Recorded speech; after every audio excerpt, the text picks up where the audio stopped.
Listen to this. You are pressing the accelerator pedal. A brand new tech implemented to Kia EV5, only changed completely when I had some burgers in the second row seat. Welcome to Cars in Korea. I am DK Kim, your source for latest Genesis, Hyundai, and Kia cars straight from Korea. And the car I am test driving today is Kia EV5. I actually have already put 400 kilometers with the average battery consumption of 6.0 kilometers per kilowatt hour, which is really great because trust me, I am the worst person when it comes to the battery fuel efficiency. So that number, that efficiency will be much higher for people who can properly drive a vehicle.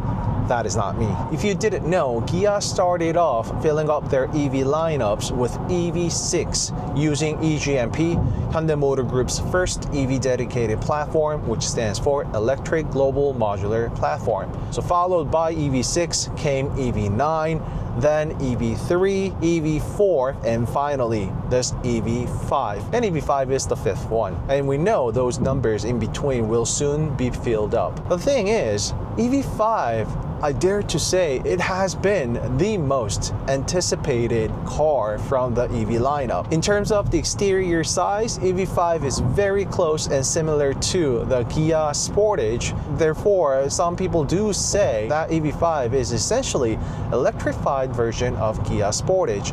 And I don't really disagree with that, except for the fact that EV5 somehow looks bigger. Despite the fact that the car I am test driving is black, which means that it is going to be a little smaller than it actually is due to the color. I met numerous Kia Sportage during the test drive. I even put the car next to one another, so I know the numbers don't lie. I felt it especially more so when I parked the car next to Kia Sorento. I could definitely see that EV5 is smaller than Kia Sorento, but that must derive from the sensation I get from the interior. Well, thanks to the EV5's exterior boxy design, all of that got translated into more space inside.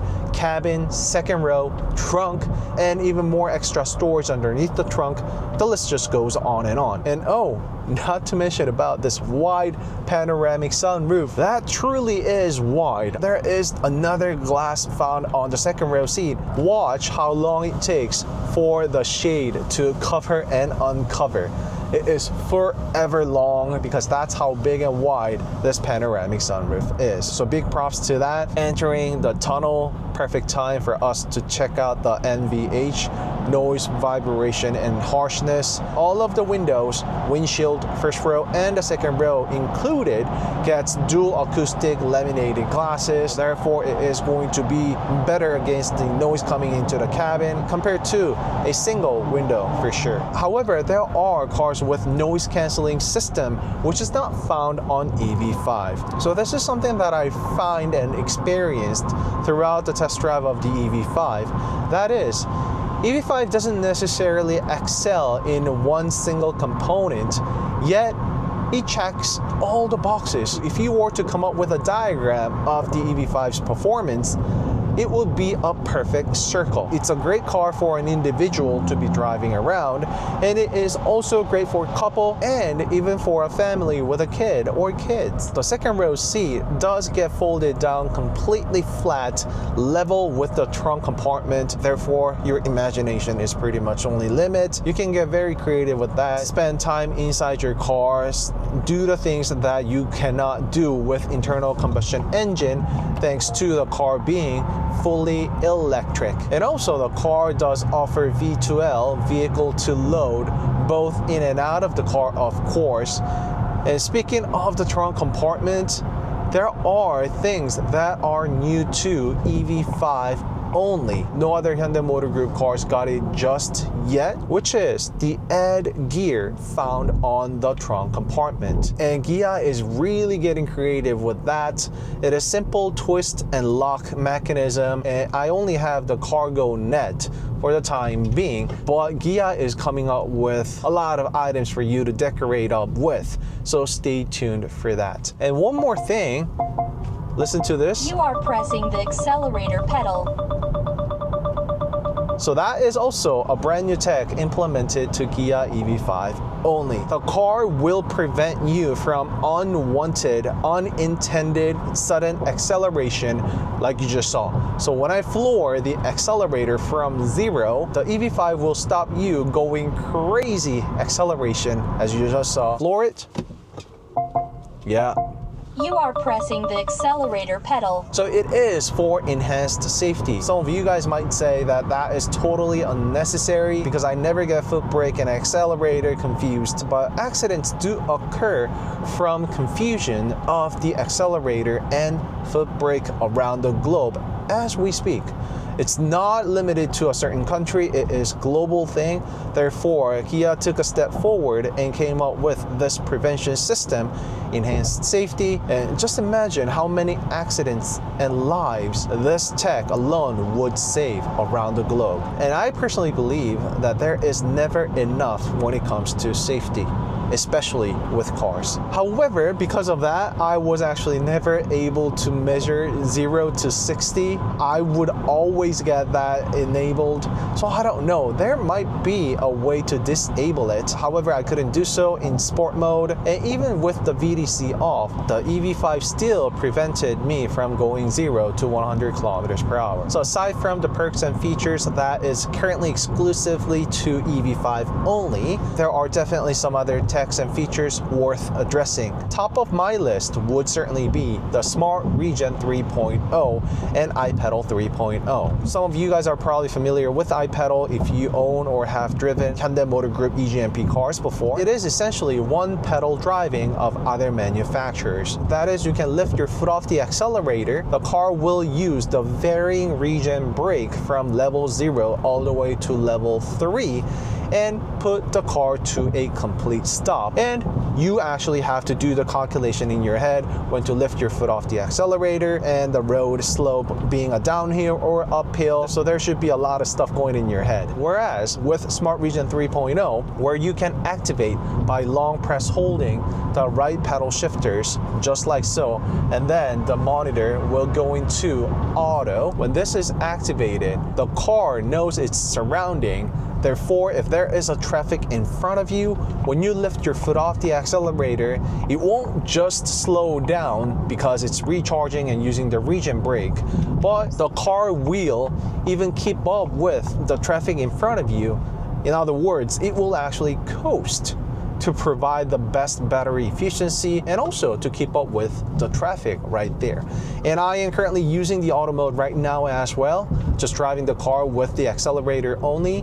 When I have too much speed in the corner, the car will use stronger regen brake to slow the car even further. Not only does Smart Regen 3.0 coast, it would also put the car to a complete stop if the vehicle in front of you is caught at the red light. And the beautiful part is, if the car re-accelerates again because the traffic cleared up, the car will also not necessarily accelerate, but use less of the regen brake in order to keep up with the traffic in front of you. So if I were to choose an EV from Hyundai Motor Group, a car with the Smart Regen 3.0 or not might actually be a deal breaker for me. It's that good. So whenever you get the chance, make sure you go into the auto mode and test out the Smart Regen 3.0. You will love it. The car does come with HUD head-up display along with wireless Android Auto and Apple CarPlay. Comes with the latest infotainment system from Hyundai Motor Group called CCNC, Connected Car Navigation Cockpit,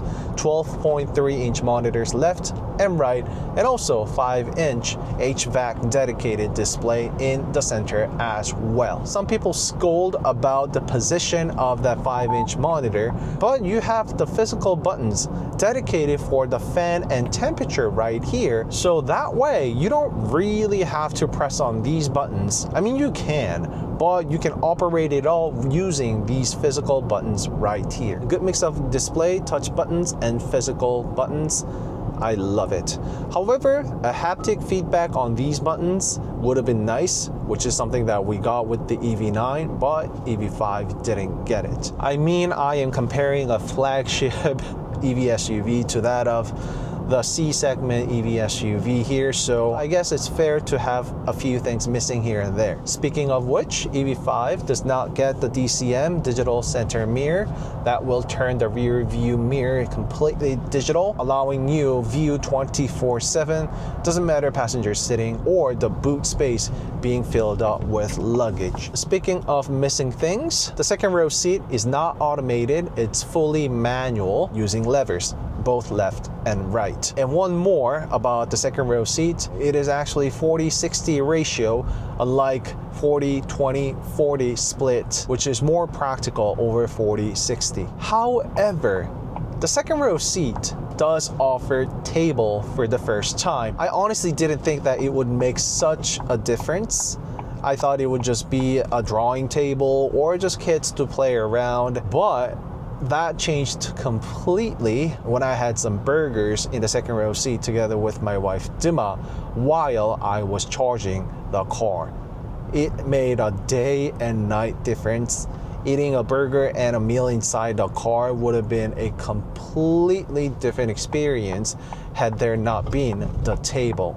And the table is quite big enough. It really serves the purpose. Trust me, I thought the same before I actually tried it out. So that does really make a difference. And it's really sturdy and firm. It has the retractable cup holders right here. I love it from every single car that comes with this. This is hands down my personal favorite. You can fold it in to have the extra space if you want that. And of course, you can use it as a cup holder when needed. So there is the baby brother EV3, and both exterior, interior, and the drive-wise, EV5 actually sits right in between the EV3 and EV9 perfectly.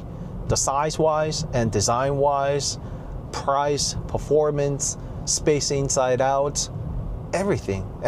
There are definitely design traits that all of the EV3, 5, and 9 share together that arose from the digital Tiger mask along with the digital Star Map signature lighting. So it has a bit of pointy tips here and there, both front DRL and the rear taillights as well. And one more uniquely to EV5 is also that design on the passenger side.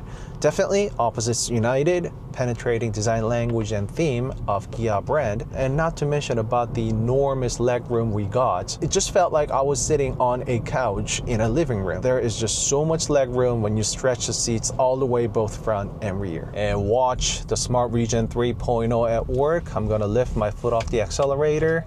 Oh, the light changed to green. You just saw it slow down and it was ready to put the car to a complete stop. And chasing the traffic in front of it, I'm gonna accelerate and then lift my foot off the accelerator.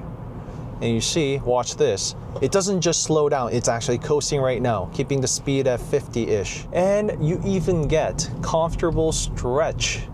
Although it's only on the driver's seat, but you even get this system on the car, which is my personal favorite when you go on a long distance drives. This is something that I would always include when I buy a car. And of course, the car comes with ventilated heated seats and heated steering wheel as well. And one of the most important thing, EV5 gets 81.4 kilowatt hours of battery, which is made of NCM over LFP, unlike other markets. However, all the information I share here is based on Korea domestic market, so double check with your local dealership for details. So that 81.4 kilowatt hours of NCM batteries is hooked up with a 160 kilowatt front motor together with multi-link suspension on the rear, maximum output and performance of 160 kilowatt together with 295 Newton meters of torque. The battery efficiency is 5.0 kilometers per kilowatt hour with the maximum 460 kilometers of driving range AER when fully charged, which is similar to 214 brake horsepower that allows the car to reach 0 to 62 miles per hour or 0 to 100 kilometers per hour in 8.4 seconds. EV5 is made of 400 volt eGMP, which allows the car to be charged from 10 to 80% in 30 minutes using 350 kilowatt charger. 18s and 19 wheels are available. There's also 44.4 liters of frunk. Forget about 5 kilometers per kilowatt hour. Again, that is me. That's my number I got. 6.2. Absurd, because I barely ever get the suggested battery efficiency. And 6.3 for the current trip. As you can see from the distance I've covered, it was mostly on the freeway, but that's the number EV5 managed to give me. So if you do good mix of city drives and battery efficiency friendly way, we know that number is gonna go up. And fellow YouTuber actually did manage to clock 7.2 kilometers per kilowatt hour. But check this out, I'm in sport mode. Yeah, it is going to throw me just like that.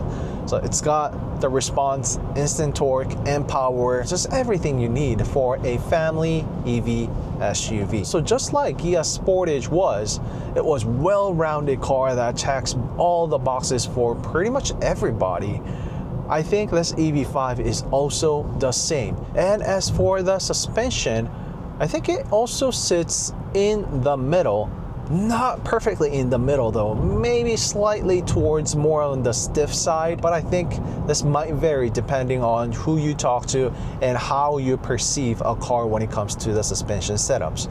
If you are okay with very stiff suspension, you would still find this to be soft, and it will be the other way around if you are used to very mushy, soft suspension setups. But I'm not saying that it's not agile. So long as you know what you're doing, EV5 will respond and give you that precise steering wheel input you asked for. Just look at this. And there are a lot of drive modes here. Eco, Normal, Sport, My Drive, and Snow. I'll try to put the car in sport mode and turn the VDC off. Long press hold to turn it off completely like that. And you can see it's industrial area. There is no car, no traffic, no human being. So let me show you this. Floor it. Yeah. You are pressing the accelerator pedal. I guess I am never getting 0 to 60. You are pressing the accelerator pedal. Well, safety first, everybody.